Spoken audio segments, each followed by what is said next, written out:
दोस्तों नमस्कार, मैं राज कपूर और आप देख रहे हैं खबर दस्ता। उत्तर प्रदेश विधानसभा चुनाव 2027 को लेकर अखिलेश यादव के एक बयान की जबरदस्त चर्चा चारों ओर हो रही है। बड़े बड़े सियासी पंडित भी हैरान हैं कि अखिलेश यादव ने आखिर ऐसा बयान दिया क्यों। इसमें अखिलेश यादव चुनावी मुकाबला समाजवादी पार्टी और भारतीय जनता पार्टी के बीच होने की बात करते दिखाई पड़ रहे हैं। दरअसल उत्तर प्रदेश में विधानसभा चुनाव का माहौल धीरे धीरे गर्मा रहा है। इस बीच तमाम राजनीतिक दल अपनी अपनी तैयारी में जुटे हुए हैं।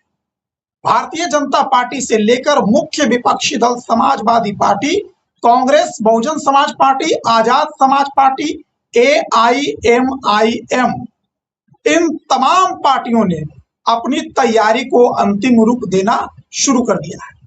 पल्लवी पटेल की अपना दल कमेराबादी से लेकर एनडीए की सहयोगी पार्टियां भी तैयारियों को तेज कर चुकी हैं। अखिलेश यादव ने इस बीच एक बड़ा बयान दिया है जिसकी चर्चा चारों ओर हो रही है। इसने राजनीतिक चर्चा को गरमा दिया है। अखिलेश यादव कहते दिख रहे हैं कि यूपी चुनाव 2027 में मुख्य मुकाबला भारतीय जनता पार्टी और समाजवादी पार्टी के बीच ही होगा। सपा के राष्ट्रीय अध्यक्ष अखिलेश यादव ने कहा कि सभी राजनीतिक दल चुनाव की तैयारी कर रहे हैं, लेकिन चुनाव समाजवादी पार्टी और भाजपा के बीच में ही होगा। भाजपा सरकार को हटाने का मूड जनता बना चुकी। उन्होंने कहा कि भारतीय जनता पार्टी जनता को असली मुद्दों से भटकाना चाहती है। वंदे मातरम के मुद्दे में लोगों को उलझाकर भारतीय जनता पार्टी महंगाई, बेरोजगारी और जन समस्याओं जैसे मुद्दे को पीछे करना चाहती है। भाजपा जनता को उलझाना चाहती है। समाजवादी पार्टी के अध्यक्ष ने देश में आरक्षण के मुद्दे पर कहा कि आरक्षण था, आरक्षण है और आरक्षण रहेगा, आगे भी रहेगा। साथ ही उन्होंने महंगाई के मुद्दे पर भी सरकार को घेरा है। हालांकि चर्चा उनके समाजवादी पार्टी और भारतीय जनता पार्टी के बीच मुकाबले की हो रही है। सपा अध्यक्ष के सपा भाजपा के बीच मुकाबला होने के बयान ने प्रदेश के राजनीतिक माहौल को गर्मा दिया। सवाल यह है कि क्या अभी से सपा अध्यक्ष अन्य दलों को खारिज करने की कोशिश में है? नंबर 1। साथ ही यह भी पूछा जा रहा है कि आखिर सपा अध्यक्ष को इस प्रकार का बयान क्यों देना पड़ा। दरअसल इसके पीछे की वजह विपक्षी दलों के बीच एकता का अभाव और भारतीय जनता पार्टी विरोधी वोट में दिख रहे संभावित बिखराव को माना जा रहा है। हाल के समय में प्रदेश के राजनीतिक मैदान में तमाम विपक्षी दलों ने अपनी तैयारियों को तेज किया है। उत्तर प्रदेश विधानसभा चुनाव 2027 को लेकर बहुजन समाज पार्टी जमीन पर लगातार काम करती दिख रही है। बसपा अध्यक्ष मायावती ने चुनाव की कमान अपने हाथों में थाम ली है, ले ली है। अपने भतीजे आकाश आनंद को चुनावी मैदान में उतार दिया है। वे युवाओं और जेनजी को सीधे तौर पर टारगेट करते दिख रहे हैं। साथ ही जिलों में घूम घूम कर उम्मीदवारों की घोषणा कर रहे हैं। बसपा अपने दलित, मुस्लिम, पिछड़ा, अगड़ा गठबंधन को मजबूत करने में जुट गई है। वहीं अखिलेश यादव के सामने अल्पसंख्यक वोट बैंक को बचाए रखने की सबसे बड़ी जिम्मेदारी है। और इसके साथ साथ बसपा के AIMIM के चुनौती के तौर पर भी सामना करना पड़ रहा है समाजवादी पार्टी। AIMIM ने लगातार समाजवादी पार्टी के खिलाफ अभी से मोर्चा खोला। वहीं आजाद समाज पार्टी यानी चंद्रशेखर की पार्टी समाजवादी पार्टी के अध्यक्ष के पिछड़ा दलित समीकरण में सेंध लगाने की कोशिश करते दिखाई पड़ रहे। दलित वोट बैंक पर मायावती अपनी पकड़ मजबूत करती हुई साफ दिखाई दे रही है, करना भी चाहती है। अखिलेश यादव ने इस बयान के जरिए समाजवादी पार्टी के पक्ष में पिछले चुनाव में एकजुट होने वाले वोट बैंक को साधने की कोशिश की। उन्होंने साफ किया है कि भले ही तमाम विपक्षी दल चुनावी तैयारियों में जुटे हों, चुनावी मुकाबला भाजपा और सपा के ही बीच में। इसके जरिए वे यूपी में चुनाव को दो ध्रुवीय बचाने की कोशिश में है। राजनीतिक विश्लेषकों का कहना है कि लोकसभा चुनाव 2024 में प्रदेश में दो ध्रुवीय चुनाव मुकाबला होने की स्थिति में सपा गठबंधन फायदे में रही थी। मतलब 2024 की जीत की सबसे बड़ी वजह थी।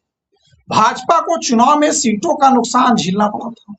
इसके साथ ही सपा अध्यक्ष इस बयान के जरिए सहयोगी कांग्रेस को भी साथ रहने का संकेत देते दिख रहे हैं।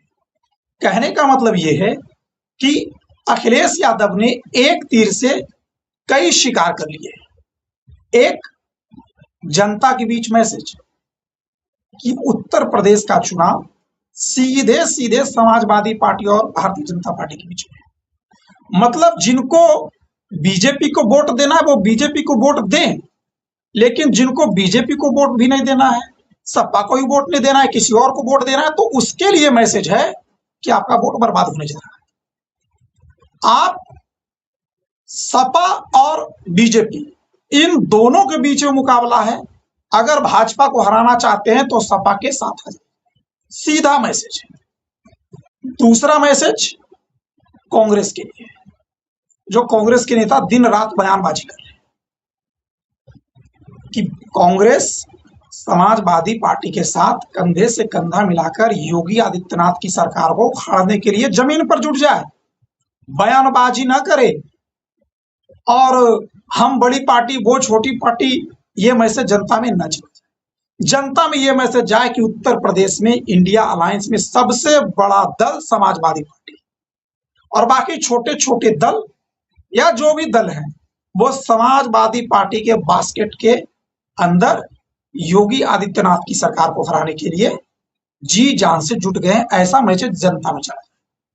और तीसरी सबसे बड़ी बात कि जो दूसरे दल हैं गैर कांग्रेसी, गैर सपाई, गैर भाजपाई, मतलब जो ना तो भाजपा के गठबंधन में है ना समाजवादी पार्टी के गठबंधन में है, जो अलग से चुनाव लड़ रहे हैं, या तो तीसरा फ्रंट बनाकर या अलग अलग, जैसे चंद्रशेखर की पार्टी, किसी के साथ कोई गठबंधन नहीं है, गठबंधन की कोई चर्चा नहीं है, लेकिन प्रभाव रखते हैं। AIMIM है, किसी के साथ कोई गठबंधन की चर्चा नहीं, किसके साथ है ये भी पता नहीं, प्रभाव रखते हैं। उनकी रैलियों में जो उनके अध्यक्ष हैं असदुद्दीन ओवैसी, वो साफ दिख रहा है। उसी तरह से आप अगर कुछ और नेताओं को ले ले, जैसे स्वामी प्रसाद मौर्य नई पार्टी बनाए हैं, पहला चुनाव होगा, लेकिन उनका प्रभाव उनके क्षेत्र में है। तो इन पार्टियों के लिए भी एक संदेश है कि आप चुनाव लड़ रहे हैं अगर बीजेपी के खिलाफ और अपनी पार्टी को मजबूत कर रहे हैं, तो इसका मतलब आप भाजपा को सहयोग कर रहे हैं, क्योंकि सपा का वोट कटने का मतलब है भाजपा को फायदा होना। तो अखिलेश ने ये बयान सिर्फ बयान के लिए नहीं दिया, ये बयान के पीछे एक सोची समझी रणनीति है, और वो रणनीति अगर जनता तक चली जाती है, जनता को ये बात समझ में आ जाती है, जनता के दिल के अंदर ये बात अखिलेश की उतर जाती है, घर कर जाती है, तो उत्तर प्रदेश चुनाव का माहौल बदल जाएगा। बदल कैसे जाएगा? जो भाजपा का वोटर है वो तो भाजपा में रहेगा, जो हार्डकोर वोटर है नाराज होगा तो वो सोचेगा किधर जाना है, लेकिन जो असमंजस की स्थिति वाले वोटर होते हैं, जो चुनाव के समय फैसला लेते हैं, वो फैसला अब आसानी से ले पाए। क्यों? क्योंकि उनको पता चलेगा कि भाजपा को कौन हराएगा, सपा हराएगा, और जो भाजपा को हराएगा उसको हम सपोर्ट करेंगे, तो हमको किसको सपोर्ट करना है, सपा को करना है। ये मैसेज वो अखिलेश यादव जनता को देना चाह रहे थे, और ये मैसेज मुझे लगता है वो जनता तक पहुंचाने में या देने में कामयाब हो गए। अब ये कितना कामयाब हो गए मैं कैसे कहूं, ये तो चुनावी परिणाम कहेंगे, चुनावी नतीजे कहेंगे, लेकिन अगर ऐसा हुआ है या ऐसा होने वाला है तो फिर भाजपा की उल्टी गिनती शुरू है और 2027 में बदलाव के संकेत साफ। बाकी खबर दस्तक पर खबरों का सिलसिला लगातार जारी रहेगा। मिलते हैं आपसे हम किसी और वीडियो में, तब तक के लिए हमें इजाजत दीजिए।